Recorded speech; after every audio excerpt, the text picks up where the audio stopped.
FII का पैसा आएगा तो बेचेंगे कौन, तो डोमेस्टिक फंड्स बेचेंगे। तो आप भी कहीं पर कुछ देखिए बेच रहे होंगे, फार्मा कहीं और मेरे लगा रहे लिए, होंगे।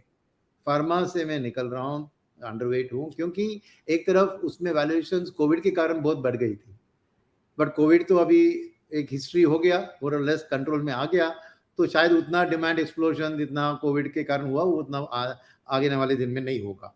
सेकेंड चीज है, एक एक्सपोर्ट ओरिएंटेड सेक्टर है, तो इंटरनेशनली रिसेशन होती है तो नेचुरली गवर्नमेंट भी अपना हेल्थ केयर का एक्सपेंडिचर कट करेगी, तो शायद फार्मा एक्सपोर्ट्स पे दबाव आ सकती है। तो फार्मा के अंदर एक्सपोर्ट ओरिएंटेड फार्मा में थोड़ा मैं कॉशियस हूँ और थोड़ा बेचने की भी कोशिश कर रहे हैं, वो एक सेक्टर है। सेकंड में ना एक सेक्टर जहाँ पे हमारी एलोकेशन बहुत ज़्यादा थी पहले, मगर ये रिसेंटली उसमें बहुत एक कॉम्पिटिटिव प्रेशर्स आ गए हैं, वो है सीमेंट। क्योंकि कैपेक्स साइकिल के अंदर आप सोचिए सीमेंट का नेचुरली डिमांड बढ़ना है, तो एक ओवरऑल आउटलुक सीमेंट पे पॉजिटिव होनी चाहिए, वो होनी थी और वो थी।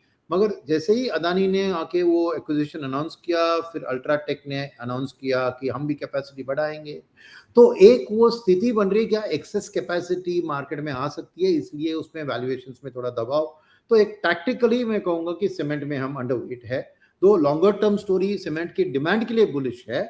दूसरी चीज है कि ये कमोडिटी प्राइस क्रैश में आपने देखा कि अभी ऑयल का उतना क्रैश नहीं हुआ है, ऑयल अभी भी ब्रेंट का प्राइस इतना, बाकी कमोडिटीज में करेक्शन हुआ है उतना नहीं हुआ है। तो सीमेंट में ये पावर प्लस कोल का बहुत बड़ा रॉ मटेरियल डिमांड है, तो मार्जिन का भी प्रेशर दिख रहा है। तो एक टैक्टिकली शॉर्ट टर्म के लिए सीमेंट में थोड़ा हम प्रॉफिट्स ले रहे हैं, तो बेच रहे हैं, तो अंडरवेट है उसमें, वो एक बात आप मान लीजिए।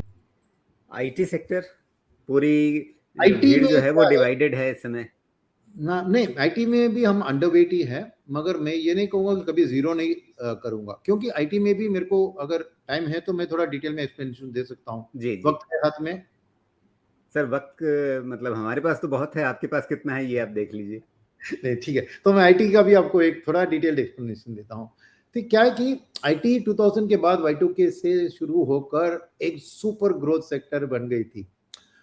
एंड प्री कोविड का समय अगर लें, क्योंकि उस 20 साल तो हो गए 2000 से 2020 तक, प्री कोविड में आईटी की हालत जो आज बीएफएसआई बैंक की हालत थी वो थी कि स्ट्रांग ग्रोथ पर कंसेंसस ग्रोथ, और सबकी दिलचस्प बड़ी बात तो क्या होता था कि आईटी कंपनियों की ईपीएस ग्रोथ आपके पोर्टफोलियो में आ जाती थी। तो एक, क्या मैं कह रहा हूं कि एक सेफ्टी सेक्टर बन गया।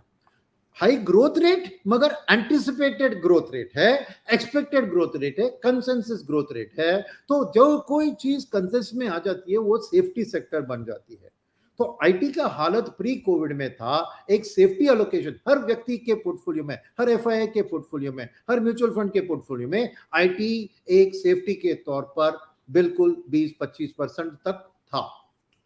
उस हालत से कोविड के टाइम में क्या हुआ, सडनली एक बदलाव, क्योंकि सब work from home hybrid working का शुरू हुआ, फिर इंटरनेट ऑफ थिंग्स शुरू हुई, फिर cloud based working from infrastructure को क्लाउड में शिफ्ट करके वो डिमांड। तो एक वर्ल्ड में एक एक्सपेक्टेशन आ गई थी आईटी के बारे में कि ये अनदर Y2K मोमेंट है, कि प्री कोविड और पोस्ट कोविड आईटी में बदलाव भयंकर आएगा और हर यूजर कंपनी को आईटी में भयंकर खर्चा करने की जरूरत पड़ेगी। तो एकदम आईटी सेफ्टी से सुपर ग्रोथ सेक्टर में आ गई और उसकी वैल्यूएशंस एकदम एक्सपैंड होकर कोविड के टाइम, पोस्ट कोविड आईटी में जबरदस्त आपको प्राइस राइज, और ये दिखा इस चीज के कारण। अब क्या हुआ, अब कोविड गई और अब रिसेशन सामने आ गई। अब रिसेशन आ गई तो कौन इतना जाके अपना आईटी इंफ्रास्ट्रक्चर को खर्चा करके रीडेप करेगा, क्योंकि उसकी डिमांड घट रही है रिसेशन में। तो ऐसी हालत में वापस क्या वो सब anticipated expansion in IT infrastructure by user company होगा, ये बिग क्वेश्चन मार्क आ गया। तो नेचुरली एफआई से शुरू होकर वर्ल्ड वाइड ये टेक सेक्टर का एक फॉल डाउन हुआ, whether it's in international stocks या in Indian sector। ये रैपिड करेक्शन थी, वापस अब ये एक सेफ्टी सेक्टर की ओर चल रही है। क्या रिसेशन आएगी उसके बाद वापस ग्रोथ की फेस आएगी, शायद तब ये सब चेंजेस हो सकते हैं, आपके लिए नहीं होगा। इसके कारण आपको आईटी में भयंकर गिरावट आ गई। But at the same time ये एक सिक्लिकल सेक्टर की तरह गिरावट नहीं हो सकती है, सिक्लिकल में एकदम डाउन और एकदम वी शेप डाउनफॉल और वी शेप रिकवरी दोनों आते हैं एक सिक्लिकल इंफ्रास्ट्रक्चर जैसे सिक्लिकल सेक्टर, बट आईटी में नहीं हो सकती। क्यों? क्योंकि अल्टीमेटली एक core IT requirement her user community के रहेगा, वो जीरो नहीं होगा। तो एक कोर डिमांड तो सस्टेनेबल है, वन। सेकेंड चीज, तो आईटी के वैल्यूएशंस करेक्ट होंगे इतना तक कि एक सुपर ग्रोथ सेक्टर का जो वैल्यूएशन से एक सेफ्टी सेक्टर का वैल्यूएशन तक, तब एक बॉटम ऑटोमेटिकली आईटी में फॉर्म हो जाएगी। That's number one, right? वही सेकेंड चीज ये है कि एक रिसेशन में जिन सेक्टर के लिए आईटी एक बड़ा कॉस्ट है, उनके कॉस्ट स्ट्रक्चर में उनके लिए रिसेशन होता है मौका हर जगह कॉस्ट सेविंग ढूंढना, और आईटी भी एक कॉस्ट सेविंग ढूंढने के लिए एक प्राइम जगह है। तो मौका बनता है कि एक विप्रो जाके इन्फोसिस को अंडरकट करे, एक इन्फोसिस जाके कॉग्निसेंट को अंडरकट करे, एक कॉग्निसेंट जाके टीसीएस।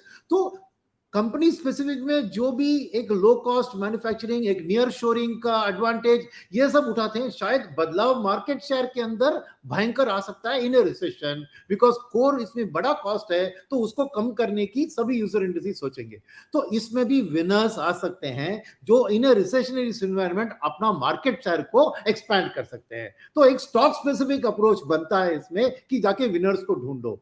इसलिए आपने कहा एक मिक्स्ड व्यू बन रहा है, वो इसी चीज के कारण बन रहा है, क्योंकि अभी भी आप गुड स्टॉक पिक्स कर सकते हो आईटी सेक्टर के अंदर।